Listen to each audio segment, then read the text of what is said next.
Hello friends, welcome to my channel education Radha with science. Friends, आज की video में हम आपके लिए लेकर के आए हैं सेल चैप्टर के आगे के पोर्शंस। ठीक है ना। इससे पहले वाले वीडियो में हम सेल के बारे में कुछ बातें पढ़ चुके थे, जान चुके थे।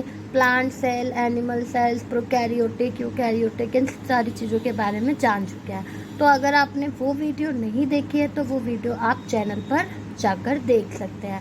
चलिए स्टार्ट करते हैं ये वीडियो, जहां हम जानेंगे सेल ऑर्गेनेलीज के बारे में। ठीक है, तो सेल ऑर्गेनेलीज क्या होती है, देखिए। A cell performs different functions with the help of its various membrane bound organelles. एक सेल जो होती है वो अलग अलग फंक्शंस करती है ना, किसकी? अलग अलग मेम्ब्रेन बाउंड ऑर्गेनेलीज की मदद से। तो जो सेल ऑर्गेनेलीज होती हैं वो स्मॉल ऑर्गेन्स होते हैं। सेल ऑर्गेनेलीज क्या होती हैं? स्मॉल ऑर्गेन्स होते हैं, छोटे छोटे ऑर्गेन्स होते हैं, है ना, सेल के। Mitochondria, Golgi body, endoplasmic reticulum, lysosomes, ribosomes, nucleus, chloroplast are some of the examples of cell organelles. ये सभी क्या है? सेल ऑर्गेनेली के एग्जाम्पल्स है। अब सबसे पहले हम पढ़ेंगे एंडोप्लाज्मिक रेटिकुलम के बारे में। एंडोप्लाज्मिक रेटिकुलम क्या होता है? रफ एंडोप्लाज्मिक रेटिकुलम RER और स्मूथ एंडोप्लाज्मिक रेटिकुलम SER, ये दो टाइप के होते हैं। ठीक है ना। जो एंडोप्लाज्मिक रेटिकुलम है ये दो टाइप का होता है, एक रफ एंडोप्लाज्मिक रेटिकुलम होता है और एक स्मूथ एंडोप्लाज्मिक रेटिकुलम होता है। जो रफ होता है, रफ एंडोप्लाज्मिक रेटिकुलम, ये बहुत ही स्पेशल होता है ना। Synthesise proteins and the SER is specialised to synthesise lipids and steroid.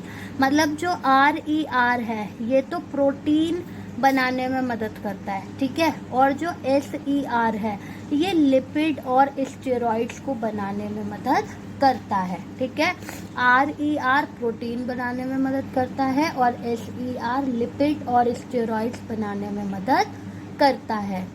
RER जो है ये abundant in exocrine pancreatic cells. जो RER है यानी कि जो रफ एंडोप्लाज्मिक रेटिकुलम है ये हमें पैनक्रियाटिक सेल्स में देखने को मिलता है and antibodies secreting plasma cells. और प्लाज्मा सेल्स में जो एंटीबॉडीज निकलती है वहाँ भी RER देखने को मिलता है।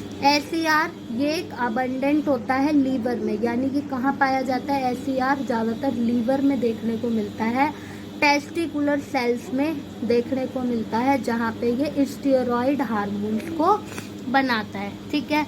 ER is absent in the red blood sales of mammals. जो ER है वो absent होता है कहाँ पे? रेड ब्लड सेल्स में, RBCs में, किसकी? मैमल्स की। अब बात करते हैं राइबोसोम्स की। राइबोसोम्स क्या है? Granular particles which occur freely in cytosol और remain attach to endoplasmic reticulum. जो राइबोसोम्स होते हैं वो ग्रैन्युलर पार्टिकल्स होते हैं, ठीक है, और वो फ्रीली अकर्स होते हैं सिस्टोल में, है ना, फ्रीली पाए जाते हैं। या कुछ ऐसे होते हैं जो कि एंडोप्लाज्मिक रेटिकुलम से अटैच्ड होते हैं, जुड़े हुए होते हैं। ठीक है। मेजर कॉन्स्टिट्यूएंट जो है राइबोसोम्स का वो क्या है? प्रोटीन्स है और RNA है। जो मेजर कॉन्स्टिट्यूएंट है राइबोसोम्स का वो क्या है? प्रोटीन है और RNA है। लिपिड्स जो होते हैं वो अब्सेंट होते हैं राइबोसोम्स में। राइबोसोम्स में लिपिड्स नहीं पाए जाते। Ribosomes are present in both prokaryotic and eukaryotic. Ribosomes present होते हैं दोनों में, प्रोकैरियोटिक में भी और यूकैरियोटिक में। ठीक है, except mammalian red blood cells, केवल कि mammalian red blood cells, mammalian RBCs को छोड़कर। ठीक है, बाकी जो राइबोसोम्स है वो प्रोकैरियोटिक और यूकैरियोटिक दोनों में पाए जाते हैं। Ribosomes synthesise proteins. राइबोसोम्स क्या बनाते हैं? प्रोटीन्स बनाते हैं। सो ये थी जानकारी राइबोसोम्स की। अब देखते हैं गोल्जी बॉडी। गोल्जी बॉडी या गोल्जी कॉम्प्लेक्स या गोल्जी अपैरेटस ये क्या करता है? तो it is made up of series of flatten stacked pouches called cisternae. ये जो गोल्जी बॉडी है ये एक सीरीज की बनी हुई है जो कि एक बिल्कुल फ्लैट होती है, स्टैक्ड पाउचेस होते हैं जिन्हें हम सिस्टर्ने कहते हैं। ठीक है। ये कहाँ पे लोकेटेड होती है? साइटोप्लाज्म में लोकेटेड होती है। Next to the endoplasmic reticulum, endoplasmic reticulum के पास, ठीक है। और नियर द न्यूक्लियस, न्यूक्लियस के बिल्कुल पास में ये लोकेटेड होती है। गोल्जी बॉडी जो होती है ये किसके लिए रिस्पॉन्सिबल होती है?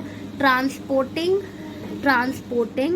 Packaging and modifying proteins and lipids, proteins और लिपिड्स को ट्रांसपोर्ट करने में, पैक करने में और मॉडिफाई करने में, ठीक है।